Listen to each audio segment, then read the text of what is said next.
Hello students. पिछली class में हम लोगों ने जाना कि व्यापार में गुड्स को यानी कि वस्तुओं को परचेज करने की क्रियाविधि क्या होती है, और उसमें कुछ लास्ट टॉपिक था कि उस वस्तुओं को डिस्पैच किस हिसाब से किया जाए। डिपेंड होता है कि डिस्पैच करना कहाँ, यानी कि उन वस्तुओं को किस जगह पे पहुंचाना है। अगर वहां पे रेलवे आसानी से पहुंच सकती है, यानी कि ट्रेन के माध्यम से गुड्स पहुंच सकता है, या उनके बीच में दूरी डिस्टेंस ज्यादा है, तब इस सिचुएशन में क्या करते हैं, उस वस्तु को रेलवे के माध्यम से भेजते हैं। आज का हमारा टॉपिक इसी जगह से स्टार्ट होता है कि procedure of sending goods by railway, यानी कि यदि रेलवे के माध्यम से उन वस्तुओं को भेजना है तो उसकी क्रियाविधि क्या होती। एक व्यापारी, बड़ा व्यापारी छोटे व्यापारी को, बिग बिजनेस हाउस एक छोटे बिजनेसमैन को, या फिर दूसरे शहर में स्थित बिजनेसमैन को वस्तुओं को रेलवे के माध्यम से भेजना चाह रहा है, तो वो कौन सी प्रक्रिया अपनाएगा। उसकी प्रक्रिया सबसे सर्वप्रथम होता है कि सिलेक्शन ऑफ ट्रेन। सबसे पहला हमारा टॉपिक कौन सा होता है, सिलेक्शन ऑफ ट्रेन।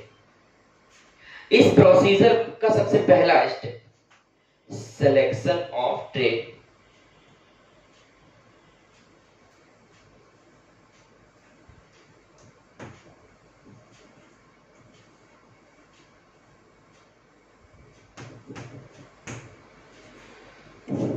या फिर रेलगाड़ी का चुनाव।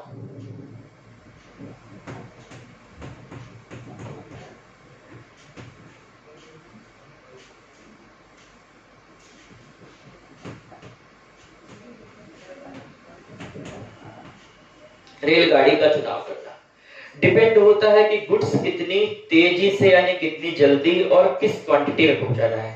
यदि गुड्स बहुत बल्क स्टेज में, बहुत ज्यादा मात्रा में और पहुंचाना, उसमें टाइमिंग का कोई इशू नहीं है, तो उस वस्तु को पहुंचाने के लिए मालगाड़ी का प्रयोग या फ्रेट ट्रेन का प्रयोग करा जाएगा। अगर जो उस गुड्स की क्वांटिटी कम है, थोड़ी सी क्वांटिटी कम मात्रा में वो गुड्स जाना है, तब उसके लिए सवारी गाड़ी का भी प्रयोग किया जा सकता है। सवारी गाड़ियों में भी गुड्स को लाने ले जाने के लिए थोड़ा सा स्पेस होता है, जो कि फास्ट जिसको चीजों को पहुंचाना होता है, वो इन सब चीजों का प्रयोग करता है। पहला तो सिलेक्शन ऑफ ट्रेन हो गया। फिर बात होती है कि कलेक्शन ऑफ गुड्स।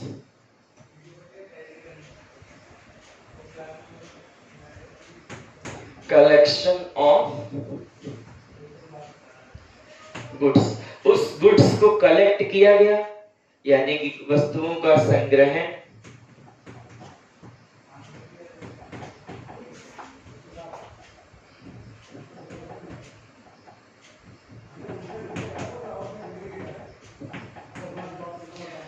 उस वस्तु को संग्रहित किया गया, और संग्रहित करने के बाद में उस गुड्स को according to the nature of goods, packing या संवेष्टन,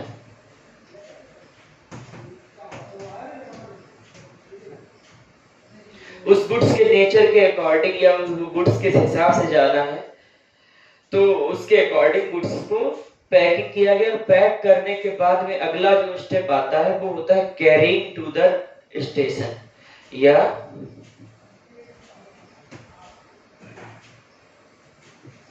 carrying to the railway station, nearest railway station. उस वस्तु को अपने नजदीक के रेलवे स्टेशन पे ले जाना, जहां से उस गुड्स को भेजना है। अगला स्टेप हमारा आता है, नेक्स्ट स्टेप थोड़ा सा महत्वपूर्ण स्टेप है, बोर्ड में एग्जामिनेशन में पूछा जाता है ये, कि फॉरवर्डिंग नोट।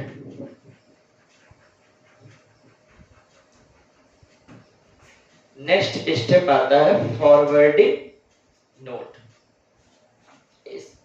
फॉरवर्डिंग नोट क्या चीज होती है, जब उस गुड्स को स्टेशन पे ले जा रहे हैं तो रेलवे अथॉरिटीज या रेलवे के क्लर्क या रेलवे स्टेशन मास्टर उस गुड्स को ले जाने से पहले एक फॉर्म फिल करने के लिए कहते हैं, यानी कि एक फॉर्म भरने के लिए कहते हैं।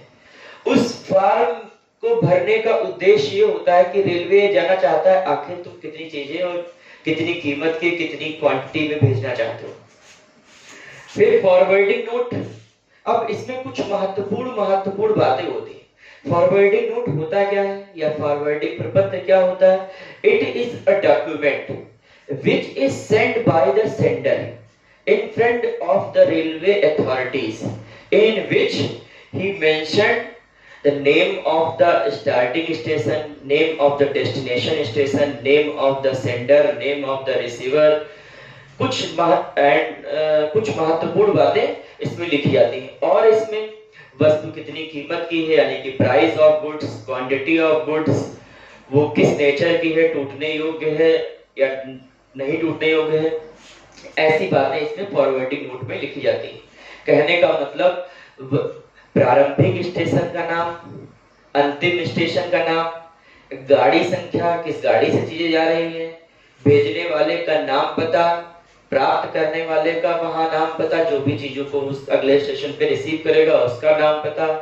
इसके बाद में उस वस्तु की कितनी कीमत कितनी है, जो भी चीज आ रही है, क्वांटिटी कितनी है, उसका वेट कितना है या नंबर ऑफ बॉक्सेस, अगर वो चीज बॉक्सेस में बंद है तब उसकी कितनी संख्या कितनी है। इन सब बातों की जानकारी रेलवे अथॉरिटीज हासिल करना चाहता है, जिसके लिए वो एक फॉर्म अवेलेबल कराता है जो कि free of cost railway station पे अवेलेबल होता है। इस फॉर्म को लेता है भेजने वाला और इसमें जो आवश्यक जानकारियां होती हैं उसको वो भर देता है। इस जानकारी वाले जो कागज होता है फॉरवर्डिंग नोट, इसको ले जाके और उस वस्तुओं के साथ में वो उसको क्या कर देता है, स्टेशन अथॉरिटीज को वस्तुओं को दे देता है, सौंप देता है। अब रेलवे अथॉरिटीज उस फॉरवर्डिंग नोट से जो भेजी जाने वाली चीजों है उसका मिलान करता है। वो ये जानना चाहता है क्या जो भी चीजें, जो भी इसमें जानकारियां भरी गई हैं वो सही है या नहीं सही है। इसके मुताबिक वो जब वो पूरी तरीके से इंश्योर हो जाता है, सेटिस्फाइड हो जाता है कि फॉरवर्डिंग नोट की जो जानकारियां हैं वो सही भरी हैं, गलत नहीं भरी हैं, तो उस हिसाब से वो एक अपनी तरफ से एक एक्नॉलेजमेंट स्लिप या पावती रसीद, जिसको कहते हैं रेलवे रसीद, सेंडर को दे देता है। अगला हमारा स्टेप इसी चीज का आ जाता है रेलवे रिसिप्ट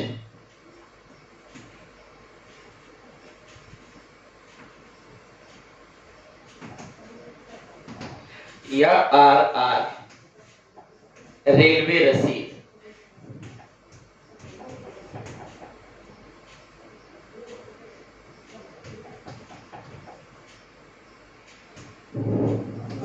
रेलवे रसीद एक प्रपत्र होता है, एक एक्नॉलेजमेंट स्लिप होती है, जो कि रेलवे अथॉरिटीज सेंडर को उस वस्तुओं को लेने के बाद में अपने पास जो वस्तुओं को रख लेती है, तो उसके एक प्रूफ के तौर पे, एक सबूत, एक प्रमाण के तौर पे कि ये पर्टिकुलर गुड्स हमने ले लिया है और इसे तुम्हें अगले स्टेशन पे इस रसीद को दिखाने से प्राप्त हो जाएगा। तो एक रसीद बना के देते हैं, रिसीप्ट बना के देते हैं, जिसमें वो लिखते क्या है, जो भी जानकारी फॉरवर्डिंग नोट में भरी है उसी से कुछ जानकारियां लेके उसको कट करके, और cut is refers to the, उससे देख के उसमें भर दी जाती है कि वही कुछ special informations, name of the dispatching station, name of the destination station, और ट्रेन नंबर क्या है, और वस्तुओं के पहुंचने का टाइमिंग क्या है, यानी कि वहां पे उसको कब उसको वस्तुएं रिसीव हुई हैं स्टेशन मास्टर को या स्टेशन अथॉरिटीज को, ये सारी बातें उस पर लिख के और एक रेलवे की मुहर के साथ में, रेलवे अपनी मुहर लगाने के साथ में उस व्यक्ति विशेष को यानी कि सेंडर को दे देता है। अब सेंडर का काम क्या होता है कि या तो उस रसीद को अगले स्टेशन जहां पे जिसको भेजना है उस गुड्स को, उसको किसी न किसी माध्यम से भेज दे, या वो खुद वहां पहुंच जाए अगले स्टेशन पे उस गुड्स को रिसीव करने के लिए। तो ये गुड्स वहां अगले स्टेशन पर पहुंच जाते हैं। फिर होता है अगला स्टेप आता है रिसीव गुड्स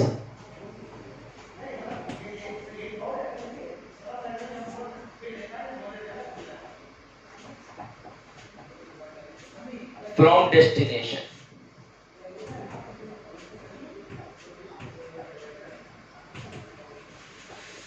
उस गुड्स को वो अंतिम स्टेशन से रिसीव कर लेता है, खरीद जो भी गुड्स को भेज रहा है, या फिर जिस व्यक्ति को वहां से रिसीव करना है उसको स्लिप भेज दी जाती है।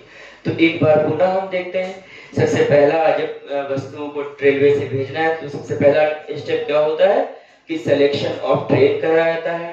ट्रेन किस हिसाब से ट्रेन से चीजें जानी है नेचर के अकॉर्डिंग। अगली चीज होता है कलेक्शन ऑफ गुड्स, वस्तुओं का संग्रहण किया जाता है। पैकिंग ऑफ गुड्स, वस्तुओं की संवेष्टन करी जाती है, पैकिंग करी जाती है। नेक्स्ट होता है carry to the railway station, और उस रेलवे स्टेशन तक की जो भी नजदीकी रेलवे स्टेशन है वहां तक पहुंचाई जाती है। फिर होता है फॉरवर्डिंग नोट को भरना। फॉरवर्डिंग नोट को भरने के साथ में इसमें कुछ महत्वपूर्ण जानकारियां लिखी जाती हैं, और उन जानकारियों को लिखने के बाद में उस रेलवे फॉरवर्डिंग नोट फॉर्म के साथ में वस्तुओं को, और जो भी रेलवे वाले अपने चार्जेस लेते हैं, पैसे लेते हैं, किराया लेते हैं फ्रेट का, उसको दे दिया जाता है। अगली चीज आती है रेलवे रिसिप्ट भरना। नेक्स्ट आता है receive goods from the destination. कभी कभी सिचुएशन क्या आती है, कभी कभी सिचुएशन ये हो सकती है कि railway receipt is lost. When railway receipt is lost, एक यहां से टॉपिक निकल के नया आता है, रेलवे रसीद यदि खो जाए। व्हेन रेलवे रिसिप्ट या आरआर, जो भी रेलवे रिसिप्ट होती है, रेलवे रिसिप्ट इज लॉस्ट। कभी कभी ये सिचुएशन आ सकती है कि जो रेलवे रिसिप्ट एक सबूत के तौर पे दी गई है, जिसको दिखा के उस वस्तुओं को अगले स्टेशन में प्राप्त कराया था, वो खो जाए। तो इस सिचुएशन में सबसे पहली चीज होती है कि जो भी नजदीकी स्टेशन मास्टर होता है या रेलवे अथॉरिटीज होती है, उनको जानकारी दी जाती है। If the railway receipt is lost, then sender should immediate inform to the nearest railway station master, और वो स्टेशन मास्टर उसको एक इंडेमनिटी बॉन्ड भरने की सलाह देता है। और उस इंडेमनिटी बॉन्ड में वो ये कुछ स्पेशल बातें लिखी जाती हैं, विशेष बातें लिखी जाती हैं, जो कि बहुत ज्यादा पढ़ने में आवश्यक नहीं है, इस वजह से इसको डीपली बताया नहीं जा रहा है। अगला कुछ एक और टॉपिक आ सकता है जिसको हम लोग बोलते हैं विलंब शुल्क या डेमरेज। नेक्स्ट टॉपिक आता है डेमरेज या विलंब शुल्क।